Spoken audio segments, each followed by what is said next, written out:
Halo,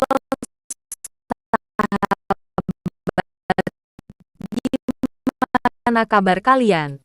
Kita akan lanjut cerita baru dengan judul Prajurit Terbuang episode 42, 43 dan 44 bersama Syari Kriter. Jangan lupa like, komen dan subscribe. Terima kasih. Episode 42 bekerja berdasarkan kemampuan Judith amat terkejut mendengar jawaban dari Elang jika pria itu adalah pemilik salah satu unit apartemen yang ada di sana. Namun beberapa saat kemudian wanita itu menjadi marah karena menganggap jika Elang mempermainkannya. Sialan, berani-beraninya kamu mempermainkanku. Aku bertanya dengan serius kenapa kamu malah menjawabnya dengan membual. Orang gila macam mana yang mau percaya kalau kamu memiliki unit apartemen di sini? Kamu tahu rata-rata harga di unit apartemen ini? Itu ada di kisaran 5 miliar. Unit apartemenku pun harganya 5 miliar. Paham? Jadi mana mungkin kamu memiliki uang sebanyak itu? Omel Judith dengan mata yang melotot nyaris copot. Apa? Hanya seharga itu saja sombongnya minta ampun di hadapan seseorang yang memiliki wanita apartemen seharga 250 miliar. Sungguh memalukan. Unit apartemen yang ditempati oleh Judith adalah unit apartemen paling murah di sana. Mereka berada di lantai 2-5 saja. Jelas dengan menempati lantai serendah itu, mereka tidak akan bisa menikmati banyak keuntungan seperti pemilik unit apartemen yang berada di lantai lebih atas. Fasilitas-fasilitas atau bahkan hanya sekedar pemandangan indah kota pun mereka tidak mampu untuk mendapatkannya. Sangat berbanding terbalik sekali dengan Elang yang menempati Gria Tawang. Dia bisa menikmati seluruh fasilitas yang ada, bahkan fasilitas itu beberapa di antaranya private hanya untuk pemilik Gria Tawang saja. Namun Elang tidak mau membahas tentang masalah itu karena menurutnya sangat tidak berguna dan hanya membuang-buang waktu saja. Oleh sebab itu, dia pun melangkahkan kakinya meninggalkan Judith tanpa berkata sepatah kata pun seperti orang yang tidak menghargai Judith. Dasar seorang pembual, sudah ketahuan berbohong sekarang malah kabur. Cih, untungnya Gracia sudah menceraikannya. Jika tidak, aku bisa mati berdiri menghadapi dia. Judith berkata dengan nada dan mimik wajah yang menunjukkan jika dia sangat kesal sekali. Dan ketika melihat Elang naik ke atas motor tua, Judith semakin bertambah yakin jika Elang hanyalah membual tentang memiliki unit apartemen di sana. Hal ini membuat Judith merasa sangat tenang saat ini. Elang memerintahkan kepada Jody untuk langsung menuju ke restoran di mana Gea menunggunya. Dan tanpa banyak tanya, Jody pun langsung mengajukan motor tuanya itu menuju restoran, sesuai dengan perintah dari Elang. Ketika sampai, kondisi di sana sudah cukup penuh. Maklum saja, orang-orang yang datang restoran itu kebanyakan adalah para remaja karena harga menu makanan dan minuman di sana cukup bersahabat dengan mereka. Saat ini Elang memang berpakaian rapi. Kemeja putih dan celana jeans menjadi pilihannya. Ketampanan Elang begitu menggoda gadis-gadis remaja di sana yang jelas belum mementingkan tentang harta dan tahta seorang pria. Mereka masih mencari kebahagiaan secara murni. Puluhan pasang mata menatap Elang dengan penuh kekaguman. Bahkan beberapa di antara mereka mengatakan kekaguman itu dengan suara yang cukup keras. Siapa pria itu? Tampan sekali. Apakah seorang pria setampan itu datang? Seorang diri. Jika ia biarkan aku yang menemaninya, aku pun rela untuk dibawa kemanapun olehnya. Aduh, kenapa rahimku jadi hangat seperti ini saat melihat wajah tampannya. Namun walau begitu, sudah sangat jelas sekali jika Elang tidak tertarik kepada mereka. Mungkin satu-satunya yang membuat dia bisa tertarik adalah jika wanita itu menawarkan diri untuk melayaninya di ranjang. Tetapi itu juga jika hanya mereka yang memiliki kecantikan tiada taraf saja. Bukan munafik. Namun bukankah seperti itu seorang pria? Elang memasuki restoran sambil celingukan untuk mencari keberadaan Gea. Walaupun sudah dijelaskan hingga diberi foto di mana Gea berada, tetap saja Elang kerepotan untuk mencarinya.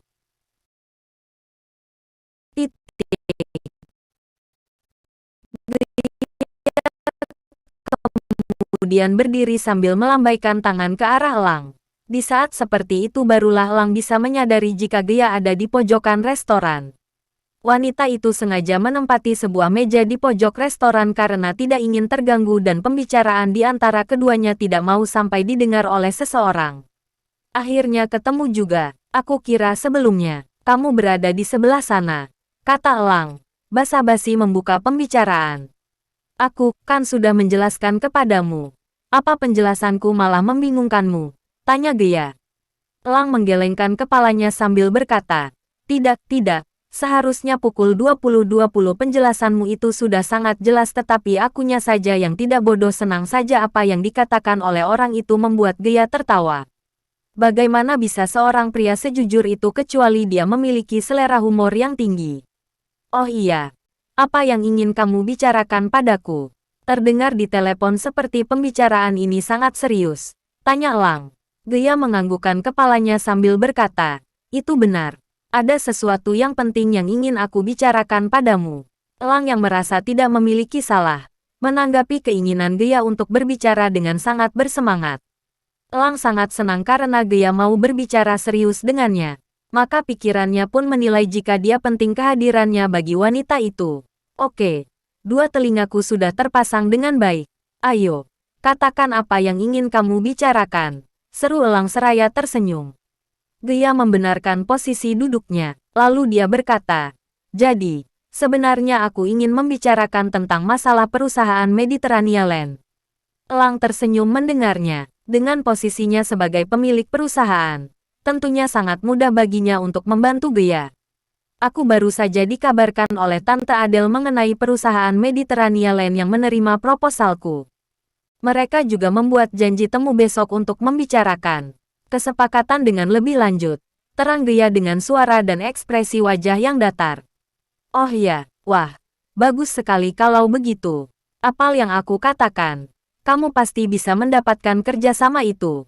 Jadi jangan pantang menyerah. Selagi berusaha, jalan selalu terbuka. Kata Elang dengan senyum yang merekah di wajahnya. Gea menaruh kedua tangannya di atas meja dan mencondongkan badannya. Kini wajah Gea menjadi lebih dekat kepada Elang. Sambil menatap tajam dia berkata, aku tahu ini semua karena kamu. Benar kan? Kenapa kamu lakukan itu? Elang terkejut mendengarnya. Dia mengira jika Gea mengetahui jika dirinya yang sudah memberi perintah untuk membantu Gea. Kamu tahu dari mana? Jangan salah sangka Gea. Aku melakukan itu murni karena aku ingin membantumu. Kata Elang. Gea berkata, bukannya kemarin kamu bilang kalau kamu akan membantuku karena kamu punya teman yang bekerja di sana. Jadi pasti karena kamu sudah berbicara dengan temanmu. Maka temanmu itu membantu untuk mengajak perwakilan dari Permana City Corp. Membicarakan perihal proposal kerjasama yang aku berikan. Mendengar itu, Elang menjadi tenang. Lalu dia berkata, ya, memang kemarin malam aku bertemu dengan temanku itu dan aku meminta tolong kepadanya. Tapi temanku bilang, itu tergantung dari proposal yang diajukan olehmu. Jadi aku tidak banyak berharap pada saat itu. Tapi akhirnya kamu dihubungi juga. Itu tandanya memang proposalmu sangat berkualitas dan sangat menarik. Aku hanya membantu sedikit saja dan sisanya itu karena kerja kerasmu. Gea menatap kedua mata Elang dalam-dalam. Mencari apakah yang dikatakan oleh Elang. Jujur. Apa benar hanya sebatas itu? Soalnya, bukan karena aku nggak bersyukur dan senang akan bantuanmu. Tapi aku ingin bekerja berdasarkan dengan kemampuanku. Jadi aku bisa mengukur sebatas mana kemampuanku. Ucap Gea dengan suara yang tenang. Saat ini Elang hanya mencari aman saja. Dia tidak mau membuat Gea marah dan tersinggung. Elang menganggukkan kepalanya sambil berkata, Lia, kamu tahu siapa aku dan rasanya tidak mungkin bisa berpengaruh besar. Apalagi perusahaanmu dan perusahaan Mi.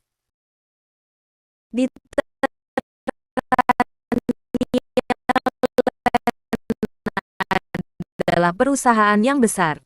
Namun tiba-tiba, terdengar suara keributan dari arah depan restoran.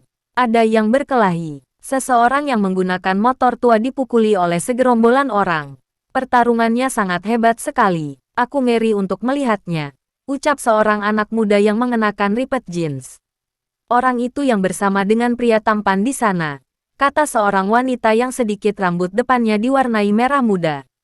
Dia sambil menunjuk ke arah Elang. Gea yang melihat itu langsung bertanya kepada Elang. Kebetulan posisi Elang yang membelakangi pintu masuk. Tidak bisa melihat apa yang dilakukan orang-orang itu. Apa kamu datang ke sini dengan seorang teman? Tanya Gea. Elang menganggukkan kepalanya. Sepertinya kamu harus keluar. Temanmu sedang terlibat perkelahian. kata Gaya seraya menunjuk ke arah orang-orang yang kini sedang berkumpul di depan pintu masuk. Bersambung. Lanjut episode 43 Penguasa 5 Ilmu Bela Diri. Elang mengernyitkan keningnya dan melihat ke arah pintu masuk di mana Gaya mengarahkan pandangannya.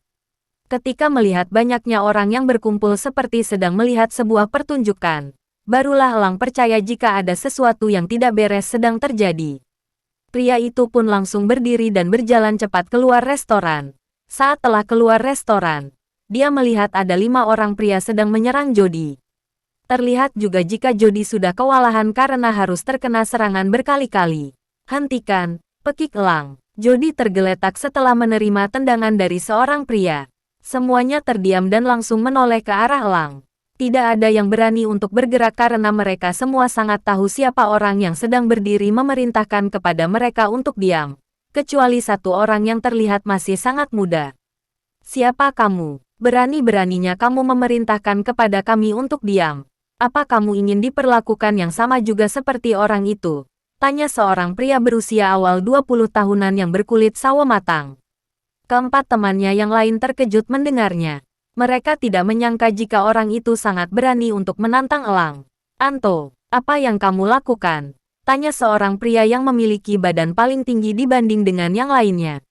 Anto menoleh ke arah temannya yang memiliki pangkat lebih tinggi darinya. Lalu dia berkata, aku ingin memberi pelajaran kepadanya untuk tidak selalu ikut campur dalam urusan orang lain. Kakak diam dan lihat saja di sini. Aku akan membuat orang ini berjalan dengan merangkak. Perkataan yang sangat percaya diri seperti dirinya akan bisa menang mudah melawan dewa perang. Karena ketidaktahuannya, dia berada dalam posisi yang berbahaya saat ini. Elang menoleh ke arah Jody yang saat ini sedang berusaha bangkit. Ketika melihat wajah anak buahnya itu yang berlumuran darah, membuat Elang menjadi naik amarahnya. Kalian berlima benar-benar cari mati. Aku perintahkan kepada kalian semua untuk bersujud di kaki Jody.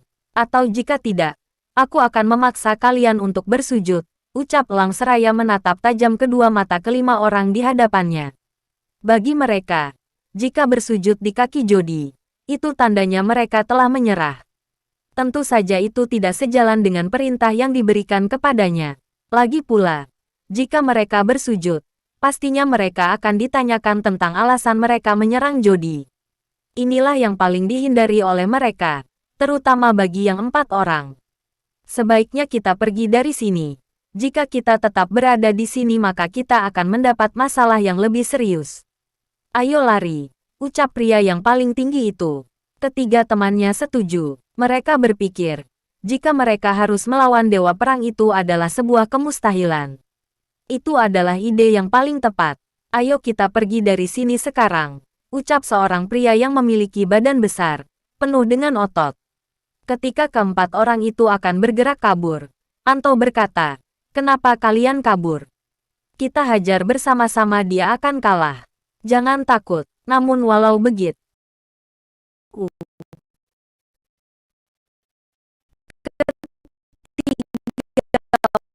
orang itu tetap berlari tunggang langgang tanpa memedulikan apa yang dikatakan oleh Anto.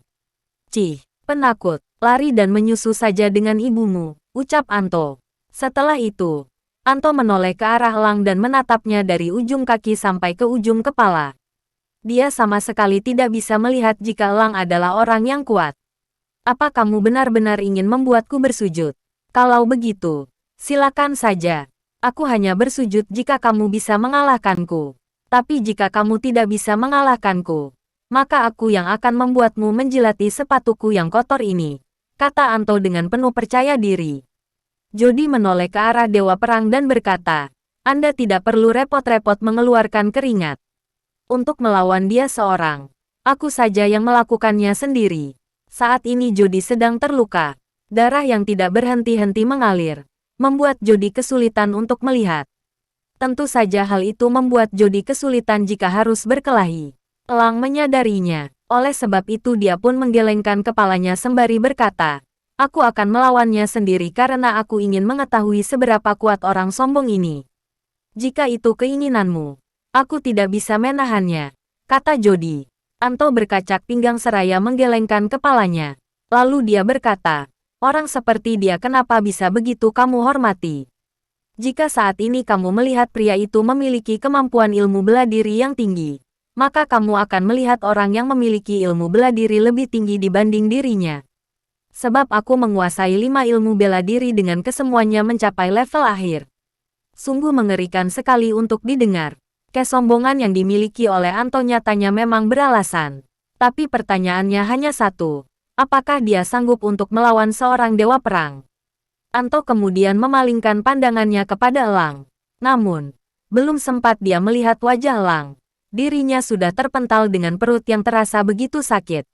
Dengan secepat kilat, tatkala Anto mulai menoleh, Elang menyerang Anto dengan memukul perut pria itu dengan pukulan lurus sambil dirinya membungkuk. Apa ini? Tanya Anto dalam hati. Bruk, Anto pun mendarat kembali di aspal setelah terlempar sejauh 10 meter akibat pukulan dari Elang. Semua orang yang ada di sana tercengang dengan kehebatan yang dimiliki oleh Elang. Mereka semua bahkan tidak bisa melihat bagaimana Elang bergerak karena saking cepatnya. Anto merasakan sakit yang luar biasa di perutnya. Dia memegangi perutnya dengan keras agar rasa sakitnya bisa berkurang. Elang melangkah dengan perlahan menghampiri Anto yang masih tergeletak padahal baru sekali serangan dilancarkan oleh Elang. Bagaimana? Apa kamu mau merangkak sendiri untuk bersujud di kaki temanku atau kamu mau aku bantu dengan cara aku seret? Tanya Elang dengan suara rendah. Tentu saja pertanyaan itu membuat Anto terhina. Dia yang sebelumnya begitu angkuh, kini tergeletak seperti sampah yang tak berguna. Anto masih berusaha untuk bangkit. Dia tidak mau begitu saja menyerah. Elang membiarkan saja pria itu berdiri. Padahal dia bisa langsung menyerang pria itu agar tidak lagi bisa berdiri. Anto menarik napas panjang dan hingga membuat dirinya menjadi tegak. Dia melakukan itu untuk meredakan rasa sakit di perutnya. Jangan karena kamu sudah bisa memukulku. Kamu menjadi besar kepala dan menganggap aku lebih kuat darimu. Anggap saja itu sebagai sebuah hadiah dariku untukmu agar kamu senang, kata Anto.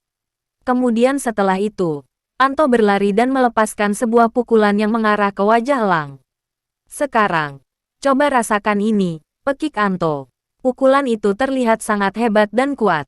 Dia tidak pernah mengeluarkannya selama ini karena ini adalah sebuah senjata rahasia yang dimilikinya yang baru akan dia keluarkan jika nyawanya terancam.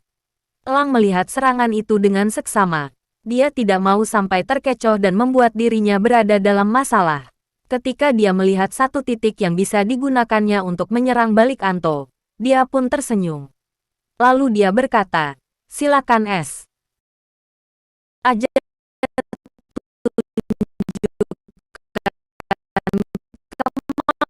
kemampuanmu. Elang kemudian menarik tubuhnya ke belakang seperti seseorang yang siap untuk kabur agar bisa menghindari serangan itu.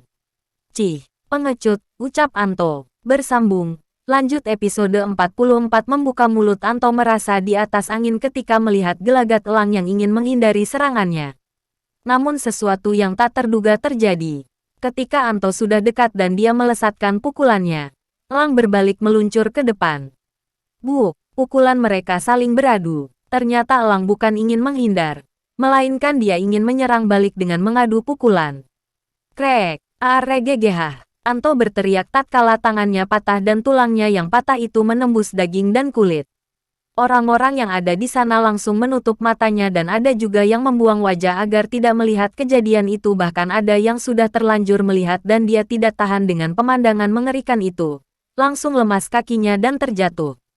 Hanya ada beberapa orang saja yang berani melihat pemandangan mengerikan macam itu. Hanya memiliki kemampuan standar tapi kamu bisa memiliki kesombongan yang tinggi. Menjijikan sekali, ucap elang dengan ekspresi wajah yang dingin.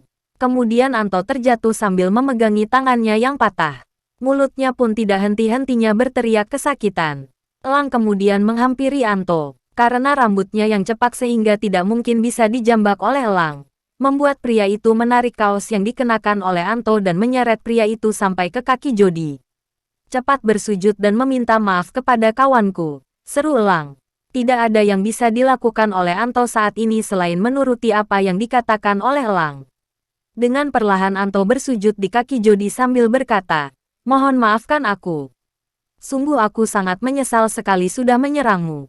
Jody tidak biasa dengan keadaan seperti ini, yaitu seseorang yang bersujud di kakinya. Ini adalah pengalaman pertama kali. Pak Elang sudah membalaskan semuanya. Aku rasa sudah cukup melihatmu seperti ini. Jadi, aku akan memaafkanmu tapi aku ingin tahu alasanmu dan teman-temanmu yang menyerangku. Kenapa kalian tiba-tiba menyerangku seperti itu? Padahal aku sangat yakin sekali jika aku tidak berbuat salah, kata Jody. Memang sangat aneh sekali dengan apa yang terjadi.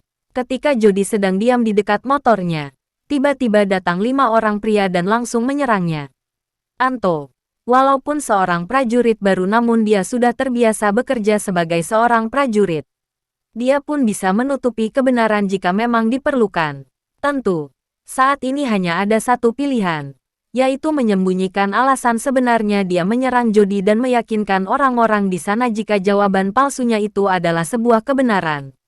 Aku tidak tahu sebenarnya alasan kenapa menyerangmu. Yang pertama kali memerintahkan untuk menyerang adalah temanku yang tadi kabur. Jawab Anto sambil terus meringis kesakitan. Jawaban itu sama sekali tidak memuaskan bagi Jody. Dia pun kemudian memukul wajah Anto. Plak, katakan yang benar. Jika kamu berbohong, aku akan membuatmu lebih menderita, ancam Jody. Anto menggelengkan kepalanya dengan keras dan cepat seraya berkata, aku sama sekali tidak berbohong. Dia hanya mengatakan jika kamu memotong jalannya ketika dalam perjalanan ke sini. Makanya dia jadi marah dan berniat untuk menghajarmu. Jody terdiam sejenak. Dia berpikir apakah dia melakukan hal semacam itu atau tidak. Namun tiba-tiba Elang mendekati dan menarik telinga Anto. Lalu, dia berkata, katakan yang sebenarnya. Aku bukanlah orang bodoh yang dapat dibohongi. Tentu saja, apa yang dikatakan oleh Elang membuat Anto menjadi gila. Dia tidak menyangka jika orang itu mengetahui jika dia sedang berbohong. Elang menoleh ke sekitar. Dia melihat banyak sekali orang yang ada di sana dan itu sangat mengganggu. Dia tidak bisa melakukan sesuatu sesuai dengan apa yang diinginkannya. Dia harus berhati-hati agar tidak membuat orang-orang menjadi ketakutan. Apalagi Gea. Dia tidak ingin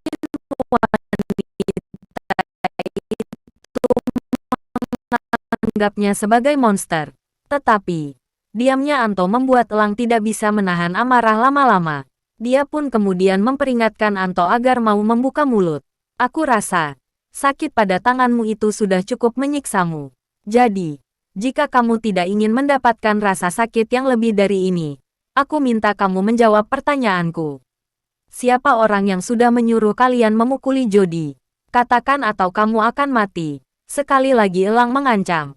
Anto gemetaran tubuhnya. Dia benar-benar tidak menyangka. Dari sinilah dia semakin menyesali keputusannya yang sombong dan angkuh. Tangan Elang kini mulai menurun dan menyentuh leher Anto. Dengan perlahan dia menekan leher pria itu. Membuat rasa sakit yang semakin lama, semakin hebat. Gea menutup mulutnya melihat apa yang dilakukan oleh Elang. Anto merasa jika dia tidak mengatakannya maka dia akan mati sebentar lagi. Baik, baik, aku akan mengatakannya. Tapi tolong lepaskan tanganmu dari leherku dulu, kata Anto. Elang menggelengkan kepalanya. Dia sedang dalam kondisi memegang kendali. Tidak mungkin dia menurut apa yang dikatakan oleh Anto. Jika kamu tidak ingin mati, maka katakan saja, seru Elang dengan suara yang tegas. Baik, aku mengatakannya. Yang menyuruh kami adalah Kapten Benjamin dari Kodim AC. Dia membayar kami untuk melenyapkan Jody, terang Anto. Setelah mendengar itu, Elang pun langsung mendorong leher Anto hingga membuat pria itu terjatuh kembali. Aku sudah menduganya, kata Elang. Kemudian pria itu menoleh ke arah Jody.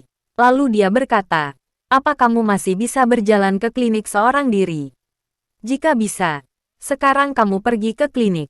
Aku nggak mau sampai kamu terluka semakin parah.